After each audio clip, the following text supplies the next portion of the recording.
I've been a Toastmaster, on and off, for 5 years, 5 months, and 6 days. And to have the opportunity, the honor, to speak at the Mount Prospect Toastmasters Club, number 1500, is truly a dream come true. Mr. Toastmaster, fellow Toastmasters, and distinguished guests, 60 years. When Jerry first asked me to speak here, in this place, my first reaction was, wow, are you serious? Being asked to speak at the Mount Prospect Toastmasters Club is like being asked to perform, to play music at Carnegie Hall. 60 years. Now, we just heard a wonderful presentation explaining how many people have come through those doors. So I'm not here to talk about that. We heard how many of those people went on to become leaders, district governors, division governors, area governors.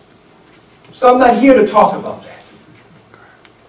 We were inspired to hear how many of those people went on to take the things that they've learned here and went off into the world and did great things in their communities, in their homes, in their businesses.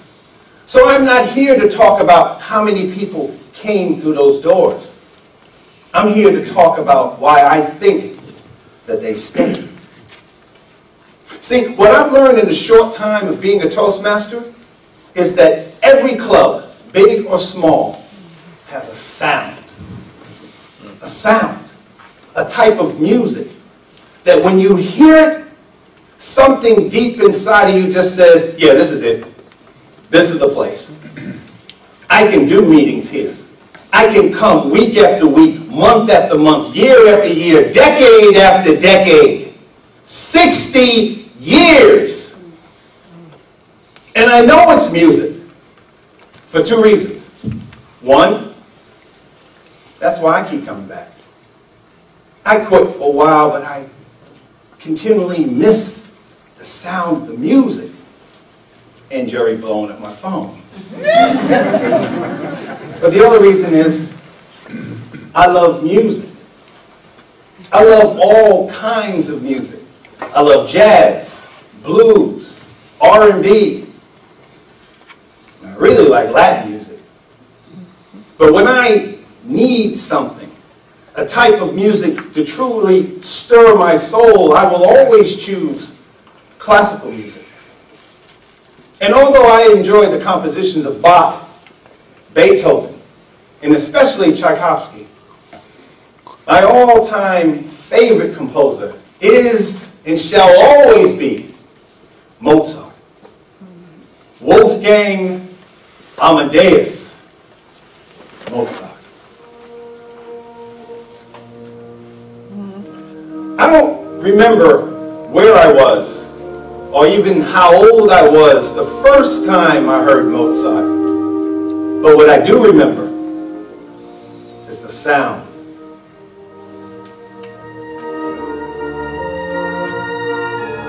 To me, it was just so beautiful. From the first moment I heard it, I knew that this was a sound that I had never heard, filled with such longing, such unfulfillable longing, that to me it sounded like the voice of God. Mozart was born December 27th, 1756, and he died January 5th, 1791. 35 years. That's all the time that the world had with him. 35 years.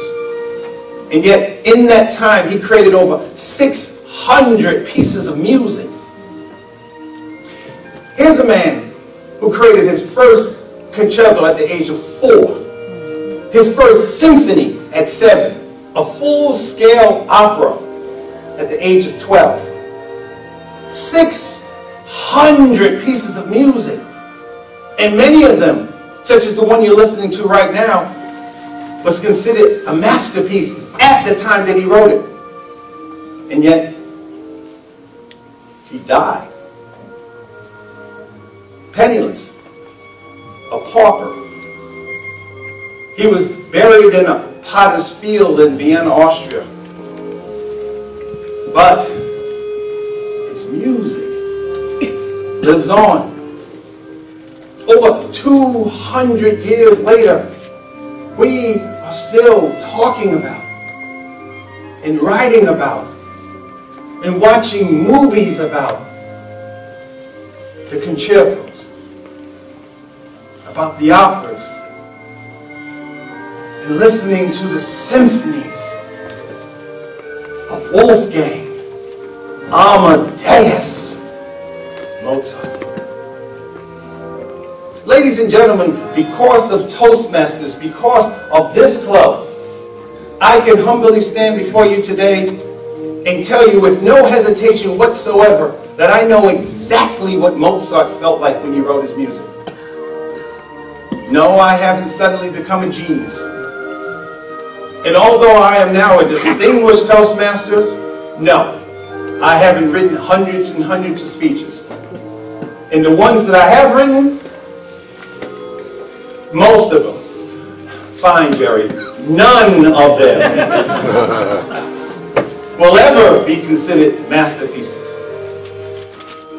But I know what it feels like to take the music that lives inside of me, all of it, years and years and emotions and feelings, and compress it down into something that only lasts for 7 minutes and 30 seconds. I know what it feels like to take that thing that I created and have it resonate with people. People that I don't even know. People whose backgrounds and experiences are totally different than my own. I know what it feels like to have people come up to me after my speech is over because I said something that made their lives just a little bit brighter, just a little more beautiful. Ladies and gentlemen, because of Toastmasters, I know what it feels like to create a sound that no one has ever heard. I know. And despite the fact that I have no musical talent whatsoever, I know what it feels like to create a symphony.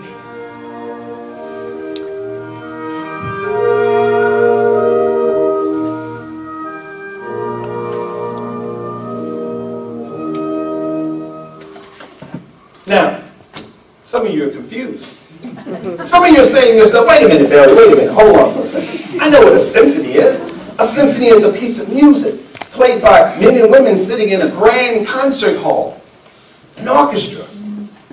Yeah, that's true, but that's not the complete meaning of the word symphony.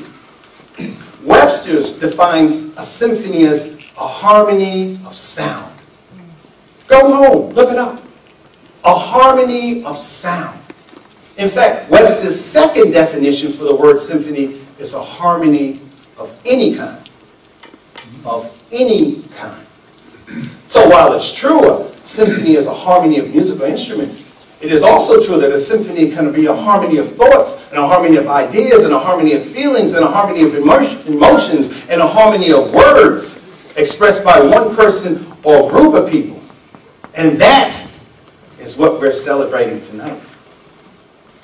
See, in Mozart's time period, if you wanted to be a classical composer of any note, pun intended, there was only one place to go, Vienna. Vienna, Austria was the center of the classical music universe. Sure, there were grand concert halls and composers all over Europe, hundreds of them, and they all had violins and French horns and harpsichords.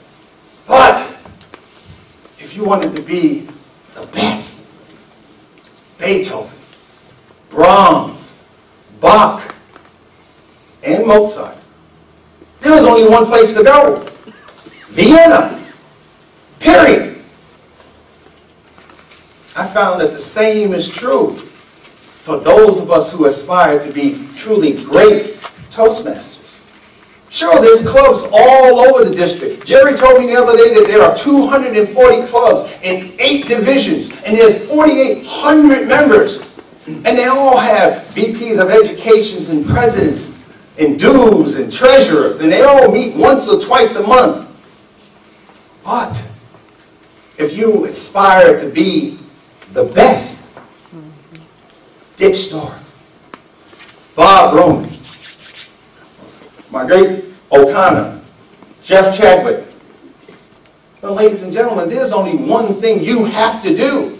You have to become a member, or at least have the opportunity to speak at the Mount Prospect Toastmasters Club. Ladies and gentlemen, for 60 years, this has been the center of the District 30 universe. Period. Some of you still don't get it. You don't get it. Some of you walked through that room and you saw tables nicely done and diamonds and plants and food. But it's so much more than that. Let me help you. Everybody, close your eyes. Close your eyes. And imagine yourself in a grand concert hall. And high above you are beautiful crystal chandeliers.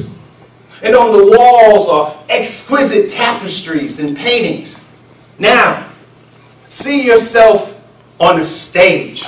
And in front of you are hundreds and hundreds of people, depending on the membership at the time, but hundreds and hundreds of people who have all come there for just one reason: a chance to hear your voice, a chance to hear your sound, a chance to hear the music that lives inside of your heart and inside of your mind. Now, open your eyes. See? I told you this is Carnegie Hall. Ladies and gentlemen, this is not a room. No! This is a magical place. It is here in this place that you can be anything you want. It is here in this place that you can talk about that first kiss. It is here in this place that you can talk about the day that you find out that your mother really loved you. It is here in this place that you can talk about the day when you snatched victory from the jaws of defeat. Not once, not twice, but 3 times. And because, this is the best part, and because they meet in a church, your words can not only be expressed, but they are guaranteed to be heard.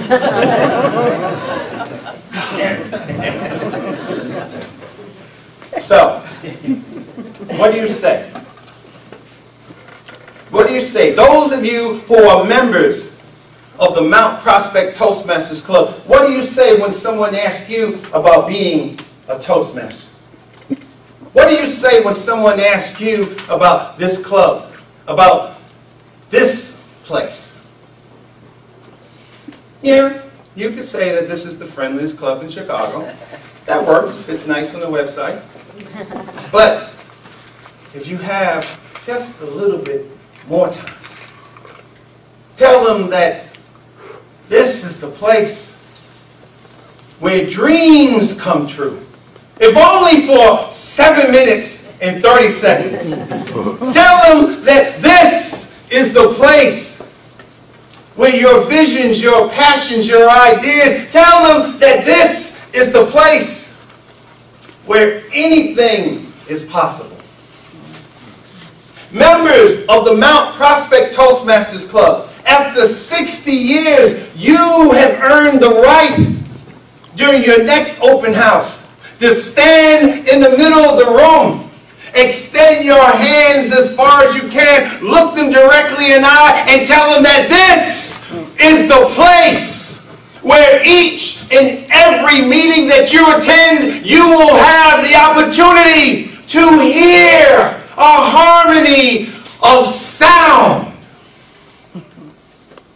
And if that still doesn't work, if they still haven't joined, then tell them that this is the place.